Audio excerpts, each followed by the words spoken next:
Eto na mga ka-good news ang sinabi ng dating Defense Minister Orly Mercado na kailangan talaga ng ating Coast Guard at ng Philippine Navy na idepensa ang ating teritoryo.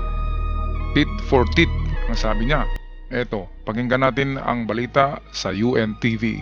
It is time for the Philippines to show strong action against China's aggression in the West Philippine Sea. This was emphasized by former Defense Ayan. Secretary Orly Mercado. He said that the Philippines should also demonstrate its defense Oh, of its dapat lang. territory against China's aggression and not just rely on allied countries. Ayan. A Philippine Navy service member had a finger severed and 6 others were wounded following a collision between a Chinese ship and a Philippine vessel in a rotation and resupply mission at Ayungin Shoal on Monday, June 17. Meron ng nasaktan, naputol ang daliri. Ang kasunod niyan, maputol ng braso. Kasunod niyan, maputol ang paa, maputol ang liig, maputol ang katawan. Ano kaya ang aksyon ng ating Philippine Coast Guard at Philippine Navy tungkol diyan? Siyempre, natatakot tayo, di ba? Pero trabaho kasi natin yan. Nasa atin kanta yan na lupang hinirang. Duyan ng magigiting. Ngayon, duyan ng mga duwag na ito mantakin nyo, tinago yung mga armas natin sa rubber boat at hindi inilabas. Kasi kung ilabas ay babanatan sila. Sobrang tolerance, di ba? Sobrang tolerance. Sobrang maximum to the power of infinity tolerance kapag ganyan. Ibig sabihin, bahag buntot. Bahag buntot tayo. Walang bayag kapag ganyan. Dapat kasi papakita din tayo ng kunting tapang, di ba? Tulad ng sa Indonesia. Matatapang doon ang Coast Guard. Sa Japan lalo na. Kaya hindi doon nang bubuli ang China dahil matatapang doon. Sa Vietnam ganun din, lumalaban din ang Vietnam. Pilipinas lang talaga ang Ay nako, Ginoo. Diyos ko po. Balik tayo sa balita. This comes following the implementation of the no trespass rule by China in their claimed territory in the West Philippine Sea. Dapat ang sagot natin diyan, tit for tat din. Meron tayong mga sektor sa bayan natin, natatakot na, bakit baka girahin tayo, kaya ba natin ng China? Bakit pa tayo nag-armed forces kung hindi rin tayo lalaban? Kumuha tayo ng water Tapang cannon balado at gawin natin yung tubig ng Pasig River, yung maruming tubig. Yung bomba natin, tignan natin kung Ayun. galis ang mga Chinese Galis. Navy nila. Ayun ang maganda. Yung tubig sa Pasig nga, ikarga yun sa mga tanker at yun ay ibumba doon sa amoy di ba? Amoy imburnal yung kanilang Coast Guard na barko. Kaya hindi na yun lalapit kasi marumi ang tubig natin. Yun ang dapat gawin.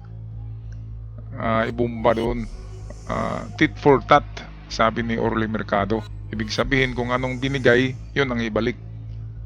Diba? Kasi nasa teritoryo natin Okay lang kung nasa teritoryo nila. Tapos gaganyanin tayo, okay lang yan kasi tayo ang trespassing. Dito sila yung trespassers. Tapos sila pa yung nangaharas. Sobrang-sobra na talaga yan. Kahit langgam, kahit yung hulmigas, di ba? Yung langgam, nangangagat yan kapag naapakan ng higanting tao. Kahit tao ang aapak sa langgam, sa hulmigas, ay talagang lalaban siya. Kasi meron siyang karapatan na wag apakan. Di ba tayo, inapak-apakan na. Mas duwag pa tayo sa maliit na langgam. Sa maliit na hulmigas. Ano tayo, tungaw? Mabuti pa yung tungaw ay lalaban din yon, di ba? Hindi yun nakikita pero okay rin. Lumalaban yung mga ganyang mga insekto. Tayo ngayon ay okay lang naman kasi ayaw natin ng gulo, di ba? Nasa crisis pa tayo tapos magipagira pa tayo, wag na. Kaya bigay na lang siguro natin yung WPS. Okay, balik tayo sa balita.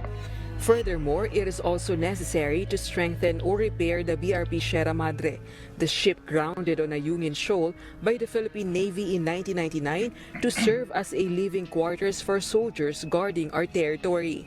Meanwhile, the United States has expressed concern about the potential worsening situation in the territorial dispute in the West Philippine Sea. Talaga naman na concerned dyan ang Amerika at saka ang allied nations ang NATO.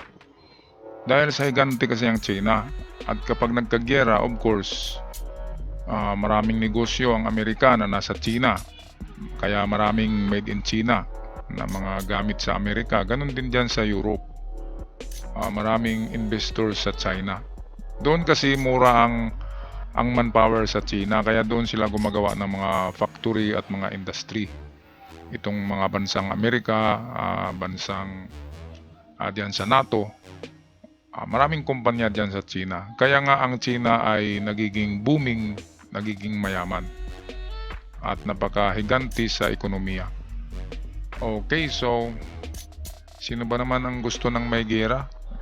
Kung maggera na, bigyan na lang natin yan sa China. Pero kung makuha pa sa ano-ano, yung parang larong bata lang na cat and mouse, kapag ganyan na naglalaro tayo dyan sa WPS, cat and mouse na laro, ay ganyan na lang ang gawin natin.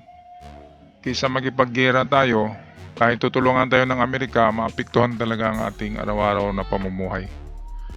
Sakripisyo ang gera. Problema, hindi tayo makakatulog, mawawala yung dating mga gawain natin, mawawala ang ating kaligayahan, mawawala pati ating mga tahanan kasi tatakbo tayo sa kabundukan. Kaya ito, para sa akin ay magipag-deal na lang sa China siguro. Kasi kung magipag-away pa tayo diyan, magiging Ukraine tayo, matapang nga tayo pero duguan tayo diyan. Pentagon Press Secretary Major General Pat Ryder also condemned China's provocations. This comes alongside a renewed emphasis on the United States' commitment to support its allied nations.